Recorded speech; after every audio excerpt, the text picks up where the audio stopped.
Assalamualaikum warahmatullahi wabarakatuh. Selamat pagi anak-anakku sekalian kelas 7. Alhamdulillah pada pagi hari ini kita dapat berjumpa kembali dalam pembelajaran jarak jauh atau belajar dari rumah.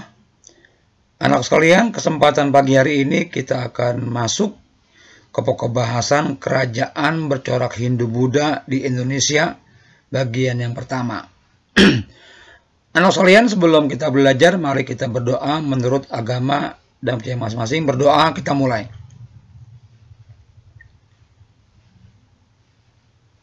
Selesai anak sekalian, kita mulai belajar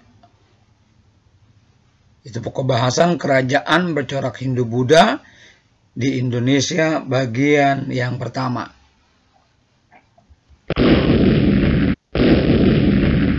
Yang pertama kalian kita masuk yaitu kerajaan Kutai.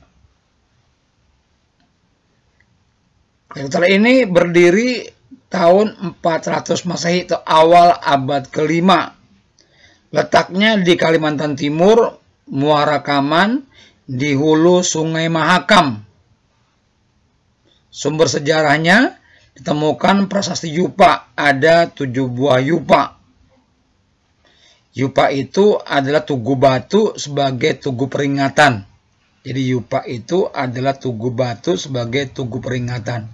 Nama rajanya yang pertama Kudungga, ini ayahnya. Yang kedua Asawarman, anaknya. Kemudian yang ketiga Mulawarman, cucunya. Ini raja terkenal dari kerajaan Kutai. Cara kerajaannya, agamanya Hindu Siwa. Ekonominya pertanian, peternakan, perdagangan, dan maritim.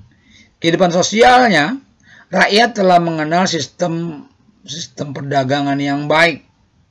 Dari Yupa, Raja Mulawarman pernah menyumbang 20.000 ekor sapi kepada kaum Brahmana. Kehancurannya kalah bersaing dengan kerajaan Sriwijaya. Ini Kutai. Kita pindah ya. Ini letaknya, petanya. Ini Yupa, Batu Palawa, bahasa Sanskerta. Kita masuk ke yang kedua, yaitu kerajaan Tarumanegara. Berdiri tahun 450 Masehi atau abad ke-5. Kerajaan tertua di Pulau Jawa. Jadi Tarumanegara ini merupakan kerajaan tertua di Pulau Jawa. Letaknya di Jawa Barat, di tepi Sungai Citarum.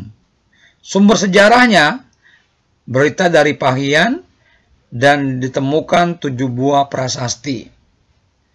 Nama raja Purnawarman, raja terkenal. Cara kerajaannya agamanya Hindu, ekonominya pertanian atau agraris. Kehidupan sosialnya rakyat telah teratur dan mengenal sistem pertanian yang baik. Dan Purnawarman pernah membangun saluran irigasi sepanjang 6.112 tombak atau kurang lebih 11 km yang disebut Sungai Gomati. Kehancurannya juga kalah bersaing dengan kerajaan Sriwijaya. Ini 7 buah prasastinya dari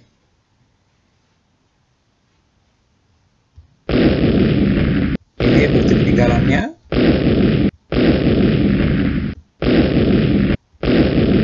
Yang ketiga, kerajaan Holing. Berdiri tahun 665 Masehi, letaknya di Jepara, Jawa Tengah. Sumber sejarahnya berita dari seorang musafir Cina yang bernama Itsing. Nama rajanya Ratu Sima. Cara kerjaannya agamanya Hindu, ekonominya perdagangan dan maritim. Kehidupan sosialnya rakyat teratur karena dipimpin raja yang sangat adil. Kehancurannya kalah bersaing dengan kerajaan Sriwijaya. Yang keempat, kerajaan Melayu. Berdiri tahun 671 Masehi, letaknya di Jambi, tepi Sungai Batanghari. Sumber sejarah berita dari Cina yaitu Itsing. Rajanya Adicawarman. Corak kerajaan agamanya Buddha, ekonominya perdagangan dan maritim. Kehidupan sosialnya ini ya mirip dengan kerajaan lain seperti Sriwijaya, ya maritim juga perdagangan. Kehancuran kalah bersaing dengan kerajaan Sriwijaya. Terakhir Sriwijaya sekalian. Berdiri tahun 684 Masehi, letaknya di Palembang di tepi Sungai Musi.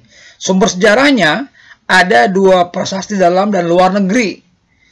Dalam negerinya ada 7 buah prasasti, Kendukan Bukit, Talang Tuwo, ya Kota Batu, Kota Kapur, Karangberahi, Palas Pasemah, dan Among Hapasa.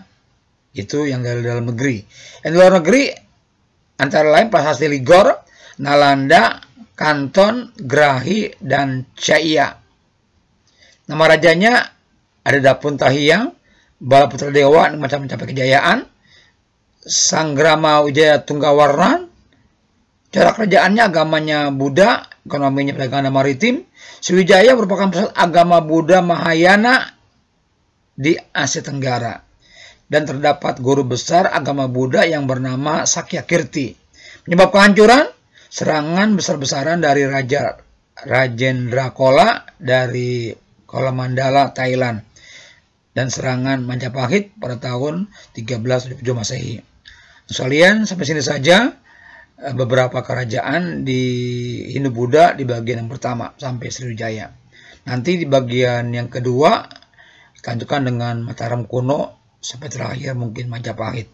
Sekalian, sebelum terakhir ini ada tugas yang harus kamu jawab ya. 5 tugas. Sekalian, sampai sini saja PJJ kita pagi hari ini. Sampai jumpa lagi PJJ berikutnya.